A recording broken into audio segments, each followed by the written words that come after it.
Hello दोस्तों, मैं हूं आपकी पोस्ट ऑफिस वाली दीदी। स्वागत है आपका एक नई वीडियो में।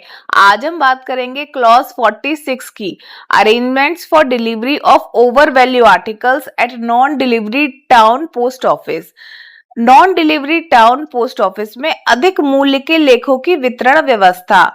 For convenience of public who required to call at post office for taking delivery of overvalue insured or VP articles as mentioned in clause 42 and 43।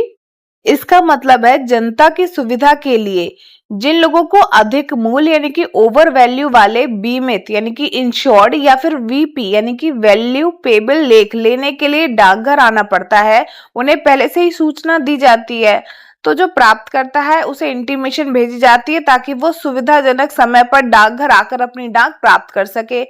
इसी के लिए जो नॉन डिलीवरी पोस्ट ऑफिस होते हैं यानी कि ऐसे पोस्ट ऑफिस जहां पर डिलीवरी का काम नहीं किया जाता क्योंकि वहां डिलीवरी करने के लिए कोई स्टाफ ही मौजूद नहीं होता, उनमें भी अगर बहुत ही अधिक मूल्य के आर्टिकल आ जाते हैं जैसा क्लॉज 42 और 43 में मेंशन था यानी कि इंश्योर्ड आर्टिकल या फिर वीपी आर्टिकल्स आ जाते हैं तो उनकी डिलीवरी की व्यवस्था की जाती है। Superintendent of post office are authorised to empower non-delivery town post office to deliver such articles at the window even they don't perform delivery work। यानी कि जो सुपरिटेंडेंट सर है पोस्ट ऑफिस के, उनके पास ये अधिकार है, उनके पास ये पावर है कि ऐसे टाउन पोस्ट ऑफिस जो सामान्य रूप से घर घर जाकर डाक डिलीवर नहीं करते हैं यानी कि डिलीवरी का काम नहीं करते हैं, उन्हें भी काउंटर विंडो पर बीमित यानी कि इंश्योर्ड और वीपी लेख देने की अनुमति यानी कि परमिशन दे सकते हैं। यहाँ पर हम एक और पॉइंट समझेंगे कि टाउन पोस्ट ऑफिस आखिर होते क्या है। तो टाउन पोस्ट ऑफिस वह डाकघर होता है जो किसी बड़े हेड पोस्ट ऑफिस के अधीन कार्य करता है और सामान्यतः शहर यानी कि टाउन क्षेत्र में स्थित होता है। ठीक है, जैसा कि आप डायग्राम में देख रहे हैं हायर जी कि हेड पोस्ट ऑफिस है और उसकी जो छोटी ब्रांचेज हैं वो है टाउन पोस्ट ऑफिस, यानी कि एक ही सिटी में पूरी सिटी की डाक व्यवस्था को संभालने के लिए एक तो हेड पोस्ट ऑफिस है, ठीक है, प्रधान डाकघर, और टाउन पोस्ट ऑफिस भी है जगह जगह पे उस शहर में। ठीक है, टाउन पोस्ट ऑफिस करते क्या है, तो डाक की बुकिंग यानी कि लेटर, पार्सल, स्पीड पोस्ट आदि को बुक करते हैं। बचत बैंक यानी कि SB account, RD account, PPF account जैसी सेवाएं देते हैं। ठीक है, इनमें ट्रांजैक्शन करते हैं और हेड पोस्ट ऑफिस के नियंत्रण में कार्य करते हैं। ठीक है, यहाँ पे डिलीवरी के लिए कोई स्टाफ नहीं होता, इसलिए यहाँ पे घर घर जाके डिलीवरी नहीं करी जाती है। ठीक है, non delivery town post office होते हैं जहां पे सिर्फ काउंटर सेवाएं दी जाती हैं।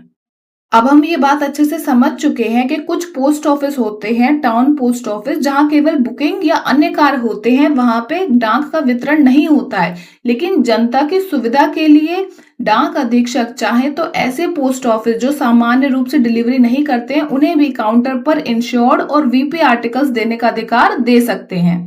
अब जो हमने थ्योरी में पढ़ा है उसे एक बार डायग्राम में यानी कि इमेज में भी देख लेते हैं। ठीक है, जनता की सुविधा के लिए अधिक मूल्य के बीमित या फिर वीपी लेखों की डिलीवरी की व्यवस्था।